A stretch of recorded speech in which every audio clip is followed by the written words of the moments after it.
Thank you. Another question. We'll have Eva back for this one. The board have done an excellent job of not only rebranding the Institute's outdated image, but also bringing many of its core features into a medium which the next generation of students and members can relate to. And the board must be congratulated in its achievements. My question is this: based on this excellent progress, how does the board see the Institute's next stage of development, i.e. its bigger picture? Over to you, Eva. Thank you.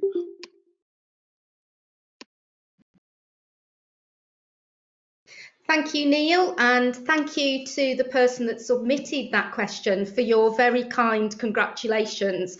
I know I speak on behalf of all of the board members to say that it really means a lot to hear that from our members. We all do this in a voluntary capacity, so for anybody to say thank you at all is hugely rewarding. So that's my first statement.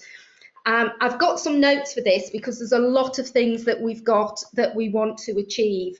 So, in no particular order, we want to increase our membership base to give us a bigger overall membership. I think that working together and having one membership organisation that represents all qualified trichologists is far more powerful than having fragmented committees and membership groups. You know, working together, we will have more of a voice.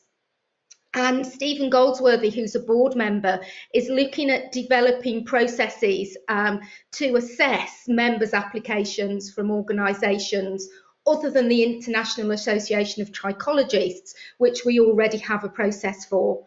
And what we'll be looking at is any applicant that would like to become a member will have a criteria of what their minimum educational standard must be in terms of subjects and clinical practice and hours.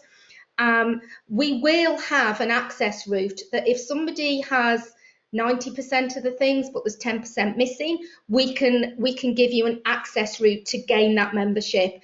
Please be aware, we don't want to put barriers in people's way. We want to embrace, but we have to embrace and prove that everybody can meet the high professional and ethical standards of the Institute and Trichologists. We've also further developed our education.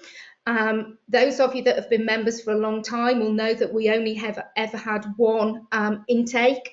We're now moving to multiple intakes per year. We've got 3 open day events, all planned and fully booked. And I know that we're starting to run multiple courses for the first time ever. And that's thanks to the investment and the expansion of our educational team. We've also just announced, myself and Dr. David Kingsley, an alliance between the World Trichology Society and the Institute of Trichologists. The World Trichology Society has the largest numbers of members, probably with the Institute being second. And we feel by collaborating and embracing and joining those memberships, still having our own identities, we can bring better and bigger things to each and every member because it will be a joint force, and a joint force for the good and the development of trichology, led by passionate people. We are working currently to develop more member benefits. I don't want to say too much on this, it's work in progress, but it will be coming out. There will be news breaking of exclusive benefits for members of the Institute of Trichologists.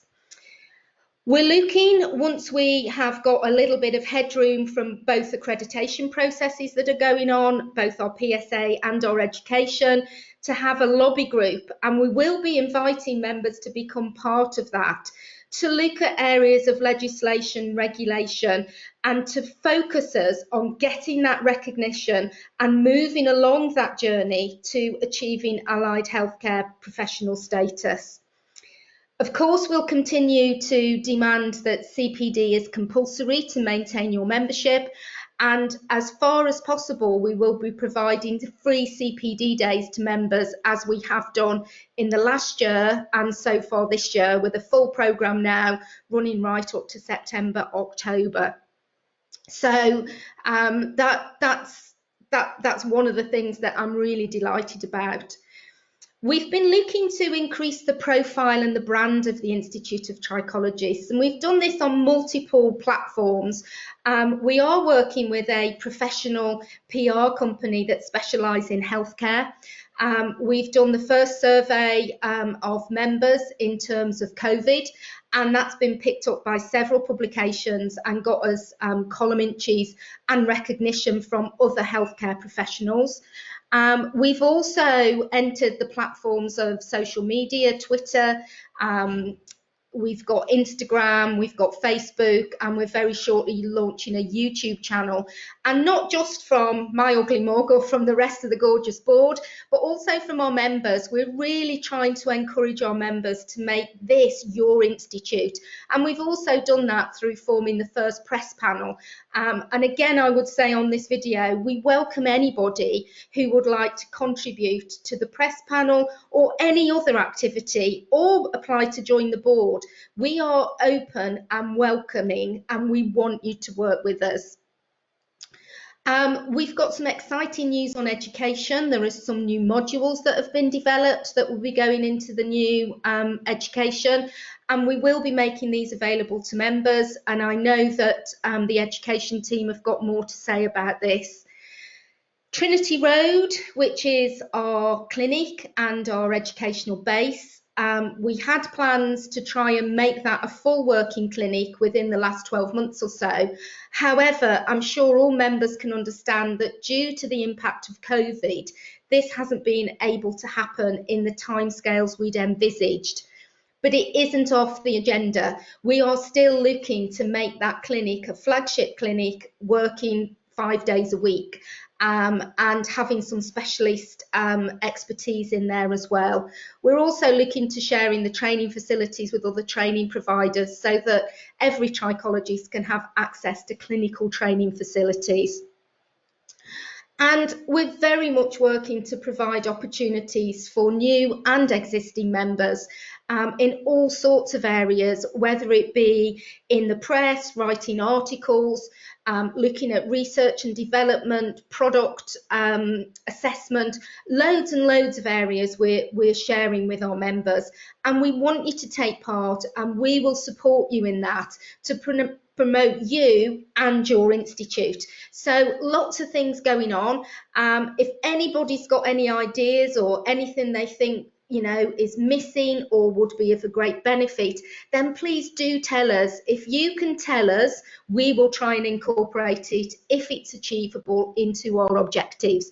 If it isn't achievable, I will also make sure that we would explain why it isn't achievable. So hopefully that's given you a flavour of what's in our sort of rolling 2-year plan to 5-year plan. And there's a lot to do, and I'm very grateful for everybody on subcommittees who is supporting the board in their endeavours. As I say, it is all voluntary, and I think is an outstanding kind of gesture from every member that's giving their time so freely. So thank you for that.